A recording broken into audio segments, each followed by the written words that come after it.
पादानां भूमिरेव अवलम्बनं त्वय्यजातयपराधानं त्वमेव शरणं प्रभु। वागीशा यस्य वदने लक्ष्मी यस्य च वक्षसि यस्यास्ति हृदये संवित्तं नृसिंहाहं भजे। श्रीनृसिंह जय नृसिंह जय जय नृसिंह कदाधीशदया पद्ममुख पद्मभिन्न। श्रीकृष्ण चैतन्य प्रभु नित्यानन्द श्री अद्वैत गदाधर शिवासादि गौरभक्तवृन्द। हरे कृष्ण कृष्ण कृष्ण हरे हरे हरे राम राम राम हरे हरे। नारायणं नमस्कृत्य नरं चैव नरोत्तमं देवीं सरस्वतीं व्यासं ततो जयमुदीरये।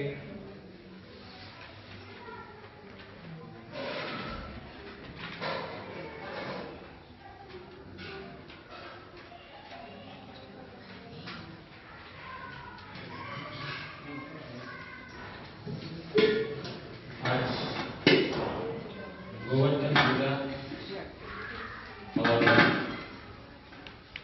अन्नकूट महोत्सव इस प्रसंग के बारे में हमने सुबह श्रवण किया था दोपहर को। इसके अलावा आज एक और विशेष तिथि है रसिकानंद देव गोस्वामी का आविर्भाव। रसिकानंद देव गोस्वामी वैसे एक राजा के पुत्र थे और उनका गुरु श्यामानंद प्रभु, जिनका नाम दुखी कृष्णदास था, और उनका गुरु वास्तविकता में हृदय चैतन्यानंद प्रभु।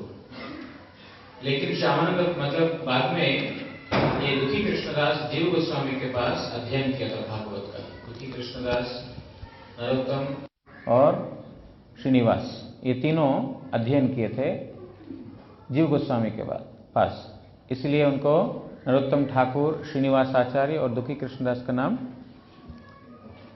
श्यामानंद प्रभु।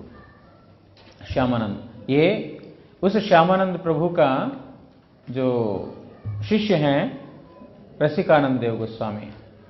कोई रसिका मुरारी भी बोलते हैं, रसिकानंद भी बोलते हैं, उनका दोनों ही नाम है। तो रसिकानंद देव गोस्वामी, उनका विवाह कर दिया गया था। उसके बाद एक बार वो ससुरालय में थे, उस समय उनको तीव्र गुरु पदाश्रय करने का तीव्र इच्छा हुई और गुरु के लिए बहुत आर्तता से उन्होंने पुकारने लगा। और यहां तक कि वो बैठ करके ध्यान में बैठ गए कि जब तक गुरु नहीं मिलेंगे तब तक वो ध्यान से हटेंगे नहीं। इस प्रकार एक गुरु चरणाश्रय लेने के लिए उन्होंने बहुत निष्कपटता से भगवान से प्रार्थना की। तो उनको दिव्यवाणी, उनको आदेश हुआ कि चिंता मत करो, तुम्हारे गुरु तुमको शीघ्र ही मिलेंगे, चिंता करने की कोई बात नहीं है। और उनका नाम श्यामानंद होगा, ये भी बोल दिया आकाशवाणी ने। जैसे बोला श्यामानंद होगा तो तब से वो श्यामानंद का नाम लेने लगे। उनका गुरु का नाम श्यामानंद, उनका गुरु का नाम है, तो वो श्यामानंद का नाम जपने लगे। इतना एक गुरु के चरणाश्रय ग्रहण करने के लिए उन्होंने एक आर्तता दिखाई और उस गुरु का नाम जपने लगे। तो थोड़ा रात में श्यामानंद जी दर्शन दिए और बोलते हैं कि इतना विह्वल नहीं होना, तुमको शीघ्र से शीघ्र मेरा दर्शन प्राप्त होगा, कल ही तुमको दर्शन देंगे। क्योंकि उनके अंदर एक गुरु चरणाश्रय का, गुरु पदाश्रय का इस प्रकार एक तीव्र भाव देखा महाप्रभु ने, और देरी नहीं किया। हम यहां पर भी गजेंद्र का प्रसंग सुन रहे हैं, जहां पर शरणागति है और जहां पर हृदय से पुकार है भगवान के लिए, वहां पर भगवान की ओर से कभी देरी नहीं होता है।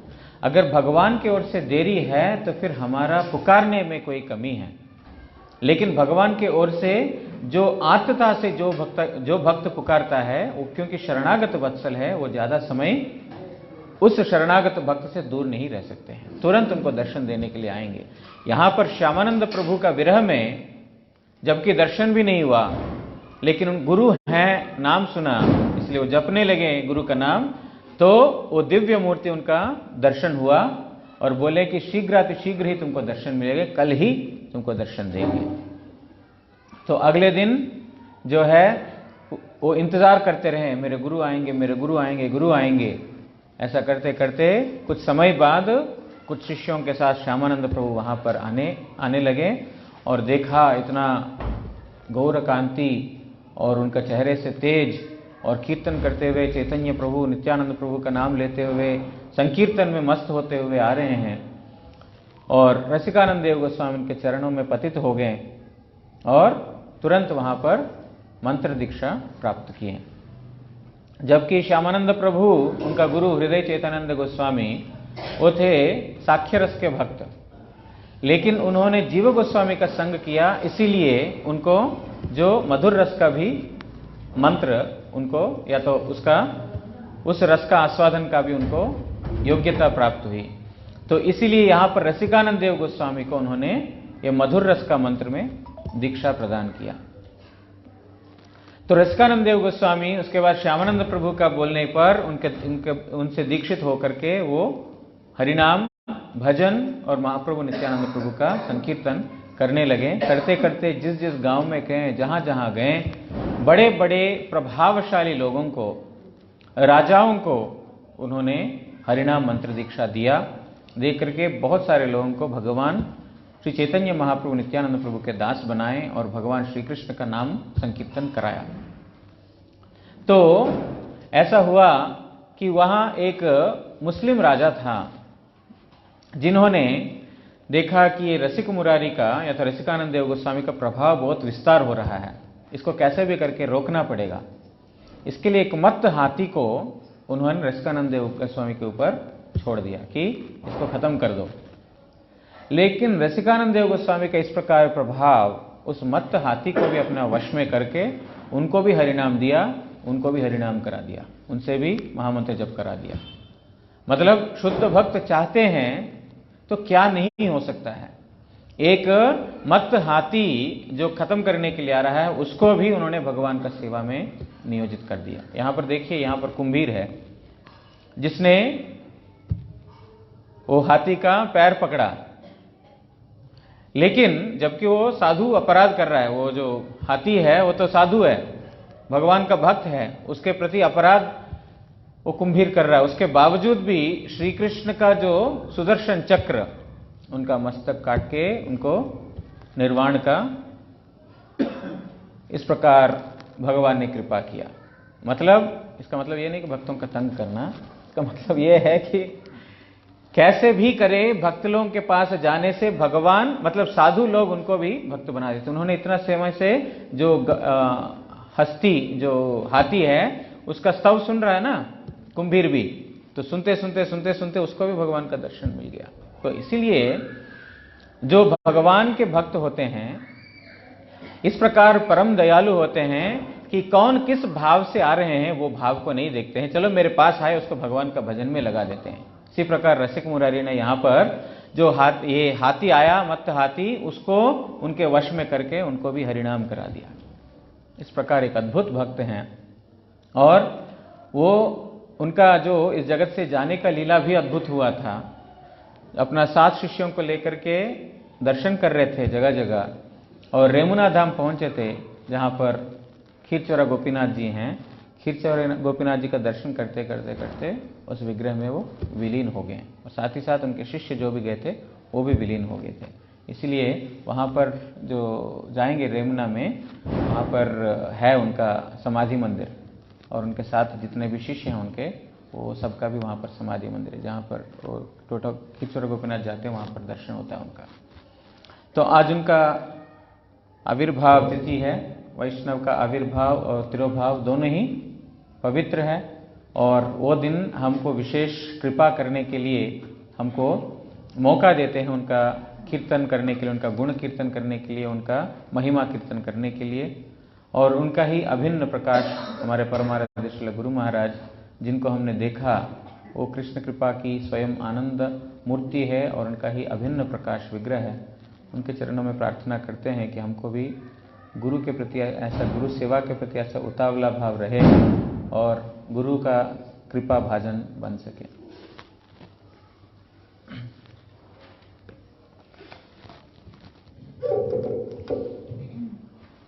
श्रीमद् भागवत अष्टम स्कंद तृतीय अध्याय। श्री गजेंद्र उवाच।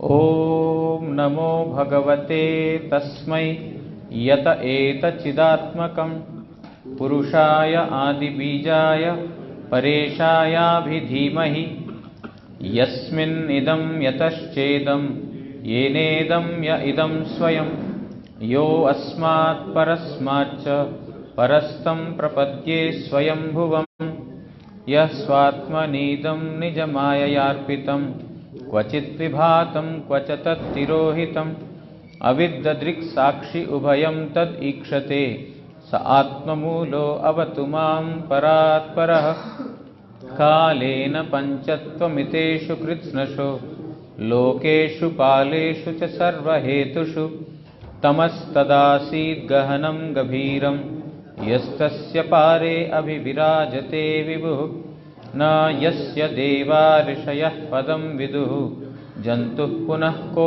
अर्हति गन्तुमीरितुं यथा नटस्याकृतिविचेष्टतो दुरत्ययानुक्रमणः समावतु दिदृक्षवो यस्य पदं सुमङ्गलं विमुक्तसङ्गा मुनयः सुसाधवः चरन्ति अलोकव्रतम् अव्रणं वने भूतात्मभूताः सहृदः समे गतिः न विद्यते यस्य च जन्म कर्म वा न नामरूपे गुणदोष एव वा तथापि लोकाप्ययसम्भवाय स्वमायया तान्यनुकालमृच्छति तस्मै नमः परेशाय ब्रह्मणे अनन्तशक्तये अरूपाय उरुरूपाय नम आश्चर्यकर्मणे नम आत्मप्रदीपाय साक्षिणे परमात्मने नमो गिरां विदूराय मनसश्चेतसामपि सत्त्वेन प्रतिलभ्याय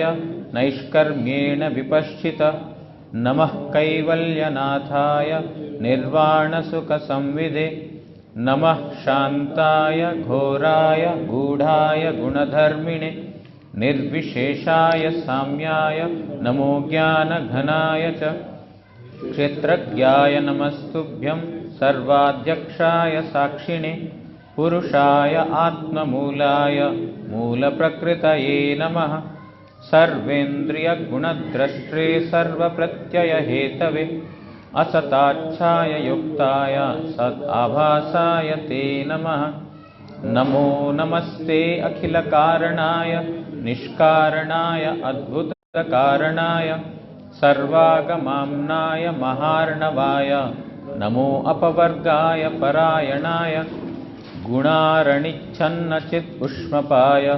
तत्क्षोभविस्फूर्जितमानसाय नैष्कर्म्यभावेन विवर्जितागमा स्वयं प्रकाशाय नमस्करोमि मादृक्प्रपन्नपशुपाशविमोक्षणाय मुक्ताय भूरि करुणाय नमो अलयाय स्वांशेन सर्वतनुभृन्मनसि प्रतीत प्रत्यग्दृशे भगवते बृहते नमस्ते। कल हमने श्रवण किया था नमो नमस्ते अखिल कारणाय निष्कारणाय अद्भुत कारणाय सर्वागमाम्नाय महार्णवाय नमो अपवर्गाय परायणाय। बोल रहे हैं, हे प्रभु, आप सभी कारणों के मूल कारण हैं, लेकिन आप निष्कारण हैं, आपका कोई कारण नहीं है। और इस प्रकार आप अद्भुत कारण हैं, सभी कारणों के कारण बनने के बावजूद भी आपके अंदर कोई विकार नहीं है। आप त्रिगुणों के अंदर हो, लेकिन त्रिगुणों के बाहर हो। मतलब त्रिगुणों को आप चला रहे हो, लेकिन आपके अंदर कोई इस प्रकार का सत्व विकार, तमो विकार या रजो विकार, ये भी कुछ भी आपके अंदर नहीं है। इसलिए आप अद्भुत कारण हैं। मतलब कोई भी हम कारण बनते हैं, लेकिन उस कारण में हमारा विकार हो जाता है। या तो जैसे हमने सुना था, कोई वस्तु का हम कारण बनते हैं, किसी वस्तु को हमने बनाया तो फिर ये मेरा है। कोई कैसा व्यवहार कर रहे हैं, ये घर मेरा है तो फिर ये घर में हम ऐसा देखेंगे, ये कचरा इधर नहीं डालना, ओ उसको ये नहीं करना, ये नहीं करना। हम इस प्रकार का हमारे अंदर विकार आता है। मतलब कोई कुछ अलग किया तो फिर हमारा गुस्सा आ जाता है, हमको अच्छा नहीं लगता। इस प्रकार जो हम कारण बनते भी हैं तो फिर हमारा विकार है। लेकिन भगवान इस प्रकार का अद्भुत कारण है कि समस्त कारणों का कारण बनने के बावजूद भी उनके अंदर कोई भी प्रकार का विकार नहीं है। जैसे कल हमने सुना था, एक मृत्तिका, जो मिट्टी का पिंड, जो क्या बोलते हैं उसको आप, मिट्टी का पिंड समझते हैं, ढेला, वो जिस प्रकार एक अलग अलग शेप देने से वो विकृत होता है, लेकिन भगवान इस प्रकार विकृत नहीं होते हैं। क्योंकि भगवान, हमने कल विस्तार से सुना था, भगवान का शक्ति का परिणाम है हम, भगवान का परिणाम नहीं है। भगवान के अंदर कोई विकार नहीं है, लेकिन भगवान का जो शक्ति है, तटस्था शक्ति, अंतरंगा शक्ति, बहिरंगा शक्ति, इसका हम जो है उसका विकार है। भगवान मूल कारण होने के बावजूद भी वो, उनके अंदर किसी भी प्रकार का विकार नहीं है। और सर्व आगम आमनाय महार्णवाय, जितने भी आगम शास्त्र है, आगम शास्त्र और निगम शास्त्र। निगम शास्त्र होते हैं जो वेद इत्यादि, जो मूल रूप से है। आगम शास्त्र मतलब जो निगम से जो उत्पन्न है, जो पुराण इत्यादि, वो सब निगम शास्त्र। तो जितने भी आगम शास्त्र, आगम और निगम जितने भी हैं, ये सब अगर नदी तुल्य है, तो जहां पर सारे नदी जहां पर जाकर के समुद्र में मिलित हो जाते हैं, उसी प्रकार सारे जितने भी वेद पुराण इत्यादि जितने भी हैं, सब जाकर के प्रभु आपके आश्रय ग्रहण करते हैं। मतलब जितने भी वेद है, पुराण है, उन सब के माध्यम से भगवान को ही जानना है, भगवान ही जाने जाते हैं वेदों से। वेदैश्च सर्वैर अहम एव वेद्या। जितने भी वेद है, उन वेदों के माध्यम से क्या जानना है? अहम, मेरे को ही जानना है। वेदांतकृत, मैं ही वेदों को लिखा, वेदविद, मैं वेदों को जानता हूं। चा अहम, भगवान बोल रहे हैं मैं ही सब कुछ हूं, मैंने ही वेदों को लिखा और मैं ही वेदों का वेद्य वस्तु हूं। वेद्य वस्तु मतलब वेदों से जानने वाला वस्तु मैं ही हूं। इसीलिए जितने भी आगम शास्त्र, श्रीमद् भागवत में शायद 10वें स्कंद में आता है, जितने भी श्रुतियां हैं, वो श्रुति भी मूर्ति रूप धारण करके श्री कृष्ण के चरण का वंदना करते हैं, प्रार्थना करते हैं। जिस प्रकार ब्रह्म स्तुति और गजेंद्र स्तुति है ना, उसी प्रकार वेद स्तुति भी है। जितने भी वेद एक मूर्तिमान विग्रह में आकर के श्री कृष्ण का स्तुति करते हैं, गान करते हैं। मतलब जितने भी वेद पुराण, वो सब का आश्रय, मूल आश्रय भगवान। और नमो अपवर्गाय, अपवर्गाय मतलब क्या है? मुक्ति का कारण। मुक्ति मतलब यहां पर अपवर्ग आता है पवर्ग से। पवर्ग क्या है? प फ ब भ म, ये पवर्ग है। अपवर्ग मतलब जिसमें वो पवर्ग नहीं है। मतलब क्या है? प मतलब क्या है? प्रयास। पा का प्रयास, अति प्रयास, और उससे फल की आकांक्षा। प्रयास करते हैं जीव, इतना प्रयास करते हैं कि वो हमारे जो पूर्व आचार्य बोलते हैं कि जिस प्रकार एक गाय का मुख से फेन निकलता है ना, इतना जो हमारा मुख से फेन निकले, इतना प्रयास करते हैं सारे जीव, और उसका फल का आकांक्षा रखते हुए। और उसके कारण क्या होता है? उसके बाद क्या होता है? बंधन का कारण होता है। जितने भी जगत का काम करते हैं फल का अपेक्षा लेकर के, जब फल मिलता है या नहीं मिलता है, उस कर्म के साथ हमारा बंधन हो जाता है, या जिसके लिए हमने वो काम किया उसके प्रति हमारा बंधन हो जाता है। और बंधन होने के बाद भय, इस जगत में ऐसा कोई वस्तु नहीं है जो हमेशा हमारे साथ रह सकता हो। कोई भी वस्तु हमारे पास है क्योंकि वो चिन्मय नहीं है, तत्कालिक है, कभी ना कभी हमारे हाथ से छूट जाएगा। इसीलिए भय, भयम द्वितीय अभिनिवेशात, भागवत में बोलते हैं कि द्वितीय अभिनिवेश मतलब भगवान को छोड़ करके इतर वस्तुओं में जहां पर आसक्ति है वो भय का मूल कारण होता है। भगवान में जिनका आसक्ति है, भगवान के साथ जिनके बंधन है, वहां पर भय नहीं है।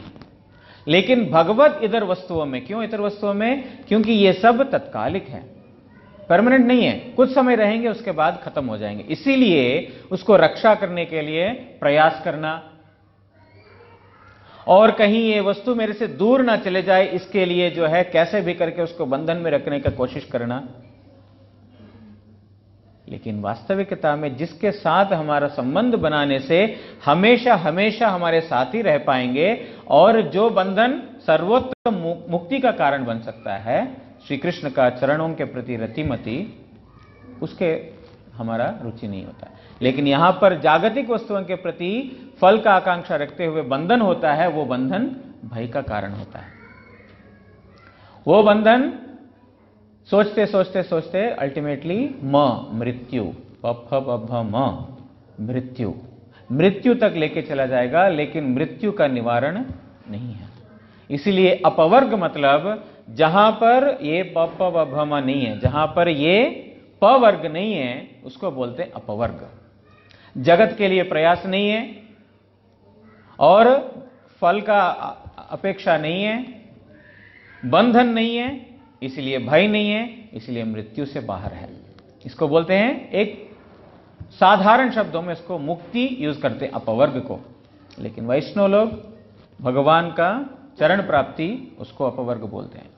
तो यहां पर बोल रहे हैं नमो अपवर्गाय, आप अपवर्ग हैं, मतलब इन पवर्ग से आप मुक्ति करते हैं। परायणाय, परायणाय मतलब क्या है? आप जो साधु हैं उन साधु के द्वारा सेवित हैं आप। जो यहां पर परायण बोल रहे हैं, उत्तमानाम आश्रयाय, जो उत्तम व्यक्ति का आश्रय हैं आप। उत्तम व्यक्ति कौन है? साधु। तो आप साधु के आश्रय विग्रह हैं, मैं आपको वंदना करता हूं। देखिए कहां से आया गजेंद्र को ये सब भगवान के प्रति इस प्रकार भाव।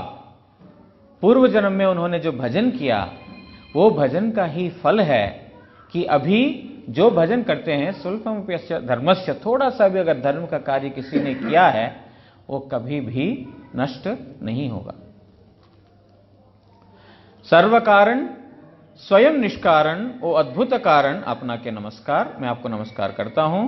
पंचरात्रादि आगम ओ वेद समूहेर आश्रय, जो जितने भी पंचरात्र और आगम शास्त्र है सबका आप, वेदों का आप आश्रय हैं। और मोक्ष रूपी आप साधु लोगों का शरण स्वरूप आपको मैं नमस्कार करता हूं। इस श्लोक में ये बताया। गुणारणिच्छन्न चिद उष्मपाय तत्क्षोभ विस्फूर्जित मानसाय नैष्कर्म्य भावेन विवर्जितागम स्वयं प्रकाशाय नमस्करोमि। अपनी सत्वादि गुण रूप अरणिते आच्छन्न ज्ञानाग्नि स्वरूप, वो गुण कार्य बहिर्मनस्क। यहां पर बोल रहे हैं कि जिस प्रकार अरणी करके एक लकड़ी है, पहले का जमाने में ये अरणी का दो लकड़ी को घर्षण करके आग को पैदा करते थे। आजकल मैच बॉक्स ऐसा आ गया, ऐसा नहीं होता था। दो अरणी जो इसका है वो घर्षण के साथ उसको आग उत्पन्न करते थे।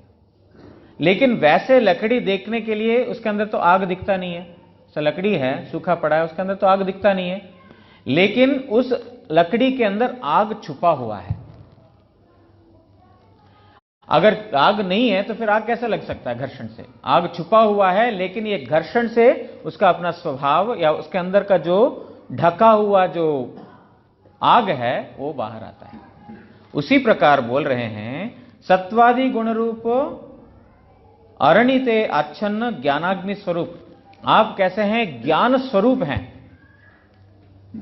लेकिन सत्वादि गुणों के द्वारा, सत्व रजो तमो गुण के द्वारा वो आवृत हैं। मतलब जो जब भगवान स्वयं इस जगत में उद्भव होते हैं, उनका वास्तव स्वरूप क्या है वो समझ नहीं पाते। मायावादी लोग विशेष करके वो एक ही बात बोलते हैं कि ब्रह्म ही एकमात्र सत्य है, बाकी सब जगत जो है एक मिथ्या है। और भगवान जब इस जगत में आते हैं वो भी एक माया के द्वारा आवृत होकर के इस जगत में आते हैं, और जब वो जो कार्य करना है करने के बाद पुनः वो ये शरीर को यहां पर छोड़ करके भगवान में दोबारा विलीन हो जाते हैं। लेकिन यहां पर बोल रहे हैं प्रभु आप गुण द्वारा आवृत हैं, जो गुणों के अंदर नहीं देख पाते हैं, जिस प्रकार लकड़ी के अंदर आग नहीं देख पाते हैं, उसी प्रकार जो व्यक्ति वास्तविकता में भजन नहीं करता है उसके लिए आप आच्छन्न हैं। जो जानता है कि इसको घर्षण करने से अग्नि मिलेगा वही तो करेंगे। हम जैसे लोग देख करके पता नहीं इससे क्या होगा, मैच बॉक्स लेके जाते हैं, लेकिन जिसको ज्ञान है वो देखेंगे हाँ इसमें अग्नि है। उसी प्रकार हम जैसे बद्ध जीव देखेंगे ये साधारण एक त्रिगुण में है, लेकिन जो साधु व्यक्ति है वो उनके अंदर का क्या है वो देखते हैं, भगवान का स्वरूप। एक बार एक घटना याद आ गया मेरे को मायावादी बोलने से। ब्रजमंडल परिक्रमा में गुरुजी सब लोगों को जगह जगह लेके जा रहे थे ब्रजमंडल परिक्रमा। तो उस समय हम गोकुल में थे। तो इस टाइम गोकुल रहते हैं, जो अन्नकूट उत्सव जो है ना गोकुल में होता है। तो यहां पर ब्रह्मांड घाट जितने भी ये सब दर्शन कराया, और जो रमन रेती है वहां पर लेके गए थे गुरुजी सबको। तो रमन रेती में सब लोग गए, और वहां पर तो आप लोगों को तो मालूम है खूब आनंद होता है, लोटपोट होता है, और पंडा हंसाता है, बोलते हैं गोकुल धाम में हंसना चाहिए। ये मतलब मस्ती वाला जगह है जहां पर श्री कृष्ण ने और बलराम ने क्रीड़ा, नाना प्रकार क्रीड़ाएं की, और जो भी है वहां पर सब कुछ हो गया। तो ब्रह्मांड का वो जो क्या बोलते हैं रमन रेती में पांडा ने कथा कर दिया। उसके बाद देखा हमारे सारे मठ के जो साधु महात्मा लोग अंदर जा रहे हैं, जो रमन रेती में वो साधु आश्रम है ना, वहां पर प्रसाद पाने के लिए जा रहे हैं। वहां पर वो जो देते हैं ना वो छाछ वगैरह देते हैं, और उस समय मतलब उस साल मैंने देखा था वो प्रसाद भी परिवेशन किया था, फल या कुछ अन्न इत्यादि उन्होंने परिवेशन किया था। साधु महात्मा लोग बहुत सारे बैठ गए प्रसाद पाने के लिए। मैं नया नया इस्कॉन से आया हुआ था, हरिनाम तो हो गया था गुरु जी से, लेकिन नया नया इस्कॉन से आया हुआ था। तो मेरे दिमाग में समझ में नहीं आया ये लोग मायावादी लोग हम यहाँ बैठ के क्यों खा रहे हैं, हमारे साधु लोग यहाँ क्यों बैठ गए। तो खाना तो नहीं चाहिए, मायावादी का दर्शन भी नहीं करना चाहिए यहाँ पर, तो खाना तो दूर की बात है। अब यहाँ पर सब साधु लोग बैठ गए, क्या बात है। तो देखा गुरुजी तो बैठे नहीं। मुझे लगा देखो गुरुजी मतलब गुरुजी बता रहे हैं ना कि नहीं खाना चाहिए, सब लोग खा रहे हैं। तो अब मन में शंका आया, सब लोग बैठे हैं, बोल रहे हैं बैठो बैठो, आओ आओ खाओ खाओ। अब मन से तो श्रद्धा नहीं हो रहा है मेरे को खाने का, बैठने का। मैंने बोला ठीक है अभी आता हूँ, अब थोड़ा सा मेरी जगह रखिए बोल करके उठ के वहां से आ गया मैं। अब उनको थोड़ी ना मना करूँ, साधु लोग बैठे हो तो इतने बड़े इतने पुराने हैं। मैं आ गया वहां से, और मैंने सोचा गुरुजी से पूछना पड़ेगा। गुरुजी तो उठ के चले गए, गुरुजी से पूछना पड़ेगा। सोचते सोचते सोचते सोचते देखा गुरुजी कहीं पर वो वहां से वो गाड़ी में चढ़ के चले जाएंगे। तो मैंने सोचा गुरुजी के पास जाकर गुरुजी से प्रश्न करेंगे कि ये सब लोग यहाँ क्यों खा रहे हैं, खाना तो नहीं चाहिए। तो मैं गुरुजी को देखा जब तक लगभग 7-8 विदेशी लोग गुरुजी को ऑलरेडी घेर लिए थे। अब हमारा भी वहीं से एंट्री हुआ, तो फिर हमारा भी दिमाग वैसे ही है ना। तो फिर वहां से गया, वो वहां गुरुजी के पास गया, तो गुरुजी कार के अंदर बैठने ही वाले थे, बस मतलब एक पैर गुरुजी ने कार में रख दिया, दूसरे पैर से खड़े हैं, और विदेशी लोग ने सब घेर लिया। घेर के उन्होंने प्रश्न पूछा, मैं जल्दी जल्दी पहुंचा, मैं भी अपना प्रश्न पूछ लूं। देखा कि मैं जो प्रश्न पूछने वाला था वही प्रश्न उन लोगों के मन में भी था। तो उन्होंने पूछा था कि महाराज ये गुरुजी यहाँ पर ये लोग, ये तो मायावादी लोग हैं, तो ये लोग यहाँ पर क्यों खा रहे हैं। गुरुजी नहीं खा रहे हैं तो हमको लगा ठीक है, तो लेकिन ये क्यों खा रहे हैं।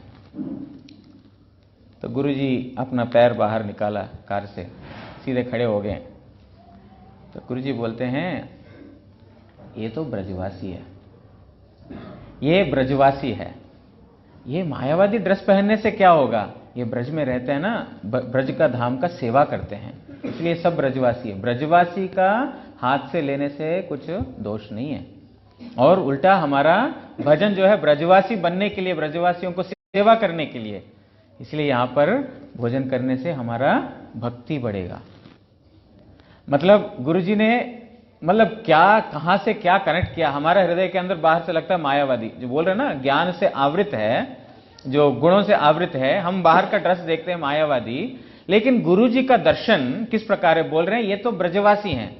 हमारा भाव के ऊपर सब कुछ निर्भर होता है, हमारा भाव ये ब्रजवासी हैं और इनके हाथ का दिया हुआ खाएंगे तो फिर हमारा भजन बढ़ेगा। अगर ये भाव है, वहां पर मायावादी का संग नहीं होता हमारा, वहां पर संग ब्रजवासी के साथ होगा।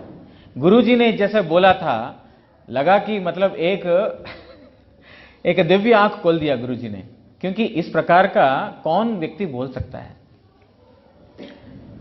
जो व्यक्ति वास्तविकता में तत्व में प्रतिष्ठित है, जो व्यक्ति दर्शन वो इस ड्रेस के पीछे करता है, क्या है वास्तविकता में स्वरूप में क्या है, उस वस्तु का दर्शन करता है, और जिस भाव से वहां पर ग्रहण करने से हमारा उनका संग नहीं होगा, जो तत्वतः ये, इसलिए बोलते हैं ना, जो धाम वगैरह दर्शन करने के लिए जाते हैं गुरु के साथ, तात्विक गुरु के साथ, तात्विक ब्रजवासी के साथ, ब्रजवासी तो हैं लेकिन तात्विक ब्रजवासी जो गुरु हैं उनके साथ वास्तविकता में धाम दर्शन करेंगे तो धाम का वास्तविक दर्शन कर पाएंगे। नहीं तो ये मायावादी है और ये जो है भिखारी है, ये है, ये है, इस प्रकार हमारा दर्शन होगा। लेकिन जब वास्तविकता में साधु के साथ जाएंगे, आंख खोल देंगे। तो यहां पर जो जिस प्रकार गुणों से आवृत हैं, उस स्वरूप ढका हुआ रहता है। हे प्रभु, आप कुछ लोगों के लिए, मायावादी लोगों के लिए, अन्यान्य जो भगवान को नहीं मानते, उनके लिए आप उन गुणों से आवृत हो, जिस प्रकार अरणी में के अंदर अग्नि छुपा हुआ है, लेकिन गुण कार्य बहिर्मुख। आप त्रिगुण को स्वीकार करते हैं, सत्व रजो तमोगुण को। रजोगुण से ब्रह्मा बन करके इस जगत का सृष्टि, तमोगुण से रुद्र बन करके इस जगत का नाश, और सत्वगुण को स्वीकार करके विष्णु, ये तीन मूर्ति धारण करके पालन, पोषण, सृष्टि और विनाश, ये तीनों कार्य करते हैं। लेकिन बोल रहे हैं गुण कार्य बहिर्मनस्क। आप उन गुण कार्यों में आप मतलब उनका आवेश नहीं है, आप में उनका गुणों के अंदर आपका आवेश नहीं है। मतलब जैसे हम कोई कार्य करते हैं ना, कोई काम करते हैं, कोई कार्य करते हैं, उसमें हमारा आवेश रहता है, पूरा मन दे देते हैं उसमें। भगवान के कार्य के लिए नहीं, संसार का कोई भी कार्य है तो फिर पूरा मन लगा के करते हैं। लेकिन भगवान बोल रहे हैं यहां पर बोल रहे हैं कि भगवान, आप सारा सृष्टि को आपने बनाया त्रिगुणों को लेकर के, लेकिन आप उसमें आवृत नहीं है, क्योंकि जहां पर आवरण है वहीं पर बंधन है। जो आवरण किस लिए होता है, मतलब उसमें हमारा आवरण किस लिए होता है, जब हमको ज्ञान नहीं है कि मैं एक चेतन वस्तु हूं और ये एक जड़ वस्तु है। इस जड़ वस्तु के प्रति मेरा संबंध अगर बनाता हूं तो फिर मेरा मन यहां पर बंधन में फंस जाएगा, तो फिर मैं अपना चेतनता को धीरे धीरे धीरे धीरे खो जाऊंगा। इस प्रकार का ज्ञान नहीं होने के कारण हमारा जो है मन यहां पर बंधन में आ जाता है। लेकिन भगवान जो पूर्ण सच्चिदानंदमय विग्रह है, उनका कोई इस जगत में कोई भी कार्य में उनका मन आवेश नहीं होता है। आत्मतत्व भावना द्वारा विधि निषेध रूप आगम परित्याग कारिगणेर हृदय स्वयं प्रकाशित होन आपना के नमस्कार। बोल रहे हैं जो आत्मतत्व का भावना में जो प्रतिष्ठित व्यक्ति है, साधु व्यक्ति, जो आत्मतत्व में, आत्मतत्व क्या है, आत्मतत्व क्या है, जीवेर स्वरूप है कृष्णेर नित्य दास, ये है हमारा वास्तव स्वरूप। जो इस स्वरूप में प्रतिष्ठित व्यक्ति है, जो सुबह भी हम श्रवण किया ना, कि जो व्यक्ति भावेर सहित जो भाव के साथ जो राग सेवा करता है वो विधि विपरीत नहीं होता है। विधि विपरीत नहीं होता मतलब जो वास्तव विधि क्या है, भगवान का प्रीति विधान ही एकमात्र विधि है। जितने भी विधि निषेध शास्त्रों में बताया गया है वो सारी विधि निषेध का एक ही मतलब है, भगवान को नहीं भूलना, भगवान को याद करना। यही है विधि। जो जिस विधि से भगवान को स्मरण होता है उसको विधि बोलते हैं, जिससे भगवान का विस्मरण होता है उसको निषेध बोलते हैं। तो जितने भी विधि निषेध है एक ही है, अंते नारायण स्मृति, भगवान का स्मरण ही एकमात्र लक्ष्य है। और जो वास्तविकता में अपना स्वरूप में स्थित है वो व्यक्ति क्या करेगा, विधि निषेध रूप आगम परित्यागकारी गणे हृदय, वो इस विधि और निषेध को त्याग देते हैं। क्यों?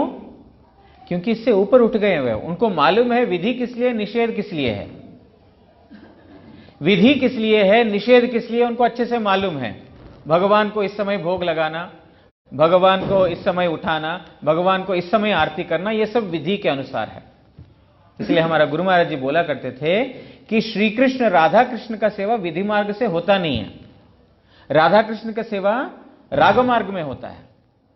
जो हम यहां पर राधा श्याम सुंदर जी की सेवा जो करते हैं, अर्चना करते हैं, ये लक्ष्मी नारायण जी के पास जा रहा है, क्योंकि वहां पर राग मार्ग में श्री कृष्ण के पास और विधि मार्ग में लक्ष्मी नारायण के पास ऐश्वर्य भाव में जो सेवा हो रहा है, यहां पर जहां पर ऐश्वर्य भाव है वहां पर प्रेम भक्ति नहीं है, राधा कृष्ण का वहां पर नहीं है। इसलिए जो भी हम सेवा कर रहे हैं विधि के अनुसार, निषेध को लेकर के, क्योंकि जहां पर जिनका स्वभाव भगवान में प्रतिष्ठित हो गया, हमने सुना ब्रज में एक माता जी, एक भक्ता अपना दातुन से लेकर के खीर को हिलाया।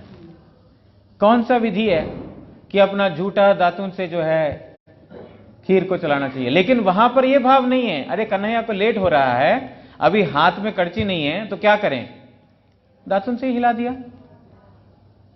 और गरम है ठंडा है कुछ पता नहीं, ऐसे ही भोग लगा, अरे ये तो गरम है, हाथ लगाया, खुद का हाथ जल गया। क्यों? ये जो भाव भक्ति से सेवा करते हैं भगवान की, उन लोग विधि और निषेध के ऊपर है, लेकिन हम लोग नहीं समझ पाएंगे। हमारे प्रभुपाद भक्तिसिद्धांत सरस्वती ठाकुर वंशीदास बाबा जी महाराज को दूर से प्रणाम करने के लिए बोलते थे अपने शिष्यों को, क्योंकि ऐसा विरक्त व्यक्ति संसार का कोई नियम तो पालन करते नहीं है, भगवान का जो भजन है वो भी कोई पालन नहीं है उनका। उनके पास दो झोली रहते थे, एक में राधा कृष्ण, एक में गौर निताई। जब भोग लगाना हो बाहर निकाला, बाहर रखा, भोग लगाए, फिर झोली के अंदर डाल दिया। अब ऐसा पर्दा खोला, फिर आरती किया, ताली मारा और भोग लगाया, ऐसा कोई विधि नहीं है। जब कुछ मिल गया अपना इसमें से निकाला, बाहर रखा, मिट्टी का ढेला हो कुछ भी हो, भोग लगाया और भगवान को खिलाया, खुद खा लिया। मतलब कुछ विचार नहीं है क्या भोग लगा रहे हैं, मतलब उच्छिष्ट है, स्थान ठीक नहीं है, ये कुछ भी नहीं। कभी झोली को लटका दिया पेड़ के साथ और कभी अपना गले में लटकाया, और कभी कभी हुक्का पीते थे, गौर निताई को भी, राधा कृष्ण को भी पिलाते थे हुक्का भी। अब जो व्यक्ति दूर से, क्योंकि राधा कृष्ण क्या भोक्ता है, वो कुछ भी कर सकते हैं, तांबूल खा सकते हैं, हुक्का पी सकते हैं, सब कुछ कर सकते हैं। जितने भी इस जगत में सबका एकमात्र भोक्ता भगवान है, लेकिन हम क्या हुक्का भोग लगा सकते हैं? विधि मार्ग में निषेध है, वो नहीं कर सकते हैं, लेकिन वो लगाते थे। इसीलिए प्रभुपाद जी बोलते थे उनको नजदीक में जाओगे समझ नहीं पाओगे, दूर से प्रणाम करो, उनको दूर से दर्शन करो, क्योंकि ऐसे भक्तों के प्रति हमारा अपराध हो जाएगा, नहीं समझ पाएंगे तो। इसलिए किसके अंदर कितना भाव भक्ति है, कितना प्रेममयी भक्ति है, हमको समझ में नहीं आएगा। वैष्णवों का केवल मात्र बाहरी क्रिया से अगर हम उनको जज करते हैं तो हमारा भजन जाएगा चूल्हे में। इसलिए वैष्णव का कभी भी बाहरी क्रिया देखना नहीं चाहिए। पुंडरीक विद्यानिधि वो नवद्वीप धाम में तो आ गए, लाख लाख लोग जाते गंगा जी में स्नान करने के लिए। वो पुंडरीक विद्यानिधि एक बार भी गंगा जी में स्नान करने के लिए नहीं गया, उल्टा सुबह सुबह उठ करके प्रातः काल में वहां पर गंगा जी के पास जाकर के गंगा जी को प्रणाम करते हैं, गंगा जी को प्रणाम करके आचमन करके आ जाते हैं। ये गंगा जी में मैं पैर कैसे रखूं? ये गंगा जी भगवान का श्री कृष्ण के चरण से उत्पन्न हुई हैं, इनमें मैं चरण कैसे रखूं, पैर अपना कैसे रखूं? और दिन में क्यों नहीं आते थे? वो देख नहीं सकते थे, इतने लोग गंगा जी में थूकते हैं, स्नान करते हैं, साबुन लगाते हैं, कपड़ा साफ करते हैं, बर्तन साफ करते हैं, ये देख नहीं पाते गंगा जी का अनादर हो रहा है, वो देख नहीं पाते, इसीलिए दिन के समय नहीं जाते थे।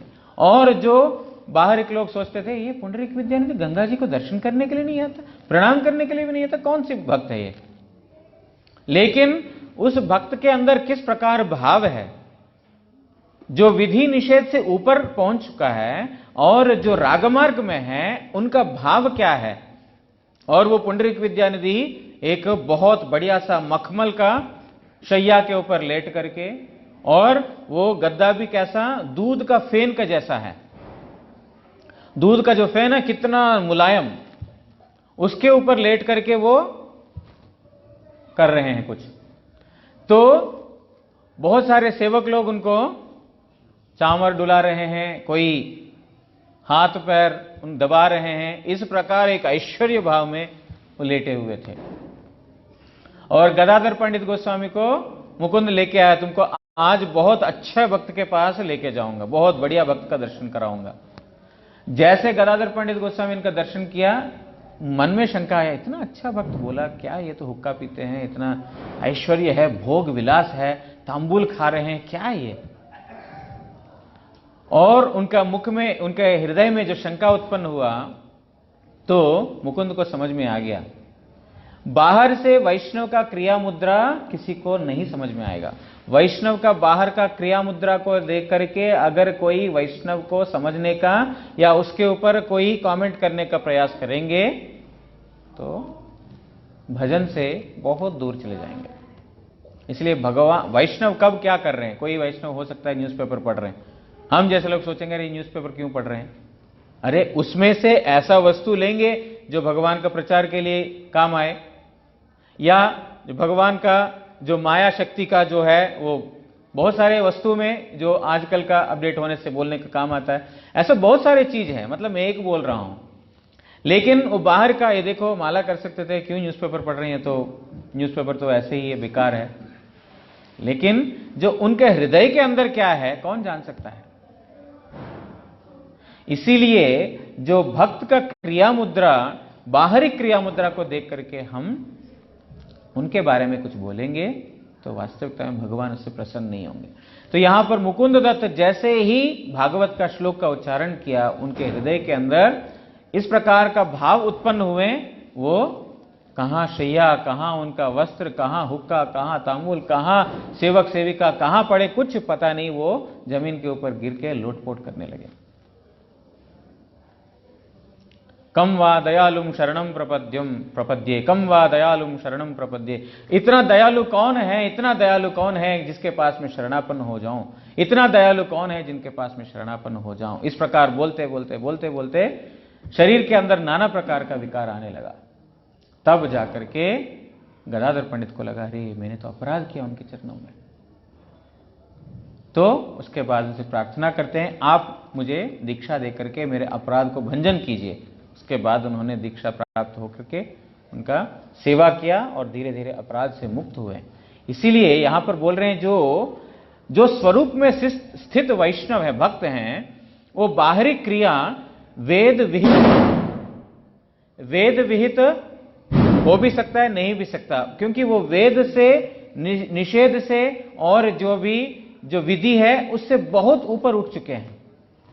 बोल रहे हैं, आगम परित्याग कारिगणेर हृदय स्वयं प्रकाशित, उनके हृदय में आप प्रकाशित होकर के ददामि बुद्धि योगम, आप ही उस प्रकार का बुद्धि देते हैं जिससे आपकी प्रसन्नता हो। वो भगवान ही प्रकाशित कर रहे हैं हृदय में बैठ करके उन्होंने सब छोड़ दिया। किस प्रकार उनको सेवा करने से भगवान स्वयं को संतृप्ति है, वो प्रकाशित कर रहे हैं। ऐसे प्रभु आपको मैं नमस्कार करता हूं। महाराज जी आगे बढ़े या विश्राम दे दें?